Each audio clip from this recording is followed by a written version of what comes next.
ሰላም ጤና ይስጥልኝ ውድ ታዳሚያን እንደምን ሰንብታችኋል? ዓለም አቀፍ ሰበር ዜናዎችን የሳምንቱን ማጠቃለያ ዜና ይዤላችሁ ቀርቤያለሁ። አብራችሁን ቆዩ። ከዜናዎቹ ጋር ዳዊት ጅግኔ። በቅድሚያ ርዕሰ ወሬዎችን ላሰማችሁ።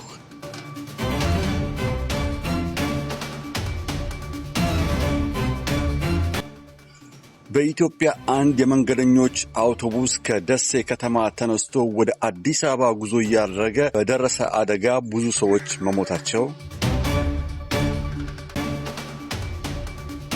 በኢራንና በዩናይትድ ስቴትስ የሰላም ድርድር ላይ በ14 ነጥብ ላይ ወስነው መስማማታቸው፣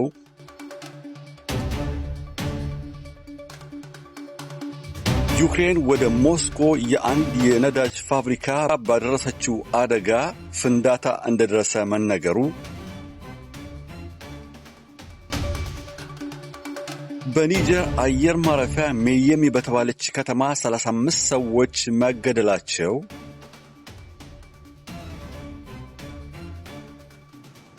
የሰብአዊ መብት ተሟጋቾች ከአውስትራሊያና ከሌሎች ሀገሮች የተውጣጡ 100 ልዑካን በመርከብ በማድረግ ወደ ጋዛ ሰርጥ ተጉዘው ጥሰት ተፈጽሞብናል ሲሉ መግለጻቸው፣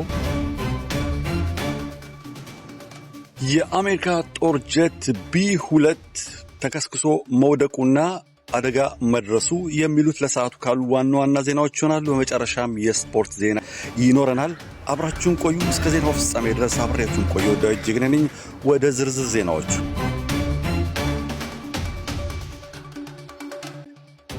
በኢትዮጵያ አንድ የመንገደኞች አውቶቡስ 64 መንገደኞችን ይዞ ከደሴ ወደ አዲስ አበባ ጉዞ ላይ ያለ በኮምቦልቻ ከተማ ሀረጎ በተባለች አካባቢ ተገልብጦ ብዙ ሰዎች መሞታቸው ተነገረ። አደጋው የደረሰው አውቶቡሱ ተገልብጦ 100 ሜትር ጥልቀት ባለው ገደል ውስጥ መውደቁ፣ ወደ 31 የሚጠጉ ሰዎች ሕይወታቸው እንዳለፈና 31 የሚሆኑ ሰዎች ከባድና ቀላል አደጋ እንደደረሰባቸው ፖሊስ አስታውቋል። የአደጋው መንስኤ ፖሊስ እያጣራ ሲሆን አብዛኛውን ጊዜ በዚያ አካባቢ አደጋ የሚከሰት እንደሆነና የመጀመሪያ እንዳልሆነ ሲገልጽ፣ የአውቶቡስ ሹፌሮች ጫት በመቃምና ወይም ደግሞ አልኮል መጠጥን በመጠጣት አደጋ ሊደርስ ይችላል የሚል ጥርጣሬ እንዳለ ፖሊስ ገልጿል። በዚህ አደጋ ሹፌሩና ረዳቱ በቦታው ሕይወታቸው አልፏል። የሟቾቹ ቁጥር እንደሚጨምርም ፖሊስ አስታውቋል። በኮምቦልቻ የፌዴራል ሆስፒታል ሕክምናና እርዳታ እየተደረገላቸው እንደሚገኝ ለቁስለኞቹ የፖሊስ መረጃ ያስታውቃል። ለሟቾቹም ነፍስ ይማር። በአሜሪካና በኢራን መካከል የተደረገው 14 ነጥብ የያዘ አጀንዳ ስምምነት ላይ ተፈራርሟል። ከስምምነቶቹ መካከል አሜሪካ ጦር ሰራዊቱን ይዛ ትውጣ፣ እንዲሁም አሜሪካ የጦር ሰፈሮቿን ከሆርሙዝ ወሽመጥ ለቃ ታስወጣ፣ የአሜሪካም ጭምር እንደዚሁ ኢራን የሆርሙዝ ወደብን ለመርከበኞች መሸጋገሪያ ለ60 ቀናት ያለምንም ቀረጥና ክፍያ ነጻ ታርግ ሲል፣ ሌላው ደግሞ የኒኩሌር መርሃ ግብርን በተመለከተ ደግሞ ኢራን ውስጥ የሚገኘው የዩራኒየም የበለጸገ ኬሚካል በሀገሪቱ ውስጥ በዓለም አቀፍ ኢነርጂ ተቋም እንዲቀልጥ እንዲደረግ መስማማታቸው፣ እንዲሁም ኢራን የተያዘባትን የገንዘብ እገዳና በዓለም ላይ ያለውን የነዳጅ ሽያጭ ዝውውር ነፃ እንዲለቀቅላት ጠይቃ አሜሪካም ተስማምታለች።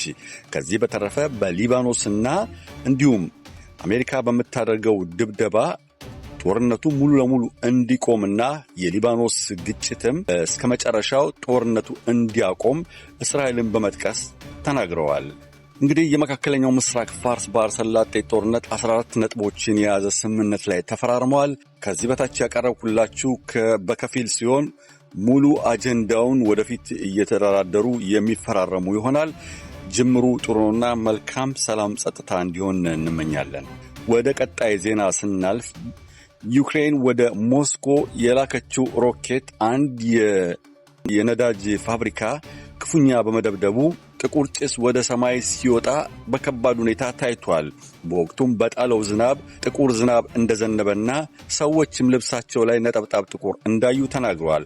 ፔትሮሊየም ከሆነ ሰውነታችንና ጸጉራችን ሊመላልጥ ይችላል ሲሉ አንድ ግለሰብ ተናግረዋል። ዩክሬን ይህን አደጋ የፈጸመችው በኪየቭ ላይ ሩሲያ ባደረሰችው አደጋና ጉዳት ምላሽ ነው ስትል ገልጻለች። የሩሲያ ጦር ኃይሎች አዛዥ ይቭጌኒ እንደተናገሩት ከሆነ አጸፋው ሰፋ ያለ ይሆናል ሲሉ ገልጸዋል። ውጥረቱ እንደተካረረ ነው። ቢ-12 የተሰኘው የአሜሪካ የጦር ጀት አውሮፕላን በካሊፎርኒያ ወድቆ መከስከሱ ተነገረ። የአደጋው መንስኤ አውሮፕላኑ ለአየር ኃይሉ መገናኛ መረጃ እያቀበለ ባለበት ሰዓት ወድቆ ተከስክሶ 8 ሰዎች መሞታቸው ተነገረ። ከነዚህ መካከል ሰላማዊ ሰዎችም እንደሞቱ ይነገራል። የአየር ኃይሉ ዋና አዛዥ ጀምስ እንደተናገሩት ከሆነ 8 ታላላቅ ሰዎችን አጥተናል። የምርመራው ውጤት እንደቀጠለ ነው። ምርመራው ተጣርቶ በምን አደጋ መንስኤ እንደተነሳ ለማወቅ 30 ቀን ይወስዳል። ከዛም ጠለቅ ያለ ምርመራ እስከ 6 ወር ሊወስድ ይችላል ብለው ጀምስ ተናግረዋል። በኒጀር ሜየሚ በተባለ ከተማ 35 ሰዎች በተከፈተ ተኩስ አደጋ እንደደረሰና እንደሞቱ ተገለጸ። በሜየሚ ኒጀር ከተማ ዓለም አቀፍ አውሮፕላን ማረፊያ ላይ ነው።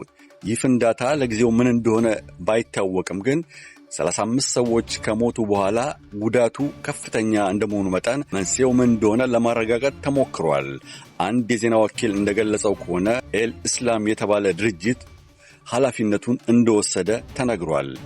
ኒጀር የእስልምና ሃይማኖት ተከታይ አገር በአብዛኛው እንደሆነች የሚታወቅ ነው። ሆነም ቀረም ግን ኃላፊነቱን ኤል እስላም መውሰዱን አረጋግጧል። ኤል እስላም ከአይኤስኤስ ጋር የተባበረ ድርጅት እንደሆነ መረጃ ደርሶናል። በመጨረሻም የስፖርት ዜና እናሰማለን።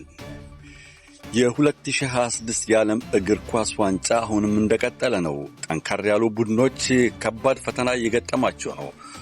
ሞሮኮ ከብራዚል ጋር ባደረገች ጨዋታ ግሩም ጨዋታ በማሳየት የአፍሪካ ዋንጫ ያነሳችው ሞሮኮ ከባድ ጨዋታዎችን በማድረግ ብራዚልን አስደምማለች። ብራዚሎች ፈተና ነበር የሆነባቸው። እንዲሁም የአፍሪካው ደቡብ አፍሪካ ከሜክሲኮ ጋር ባደረገው ጨዋታ 2-0 በሆነ ውጤት ተሸንፏል። ቀጣዩ ጨዋታው ቀላል እንደማይሆን ነው የሚገመተው ከወዲሁ። ሌላኛው ደግሞ የሚገርም ጨዋታ አርጀንቲና ከአልጄሪያ ጋር ያደረገችው ጨዋታ ሊዮናል ሜሲ ግሩም የሆኑ 3 ጎሎችን በአንድ ጨዋታ ላይ በማስቆጠር የዘወትር ድንቅ ተጫዋች መሆኑን አስመስክሯል።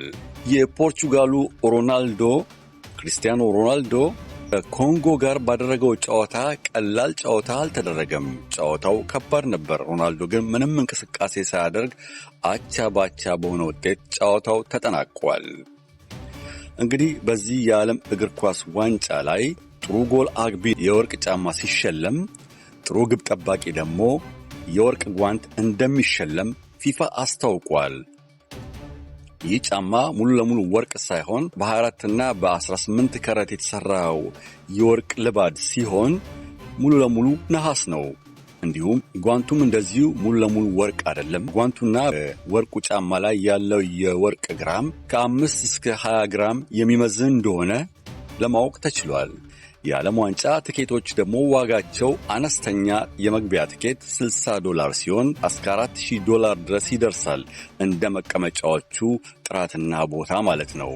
ፊፋ በዚህ የዓለም እግር ኳስ ዋንጫ ላይ ገቢ እንደሚያገኝም ይጠበቃል። በ2022 የዓለም እግር ኳስ ዋንጫ በካታር በተደረገው ግጥሚያ ጨዋታ ላይ በትኬቶች ሽያጭ ብቻ $11 ቢሊዮን ፊፋ ገቢ አድርጓል። ክቡራትና ክቡራን ተመልካቾቻችን ለሰዓቱ ያቀረብኩላችሁ ዜናዎች እነዚህ ይመስላሉ።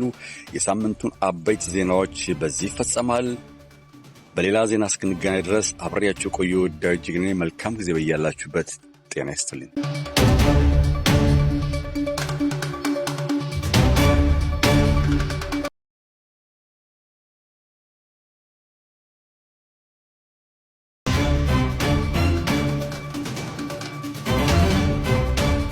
ሰላም ጤና ይስጥልኝ ውድ ታዳሚያን እንደምን ሰንብታችኋል? ዓለም አቀፍ ሰበር ዜናዎች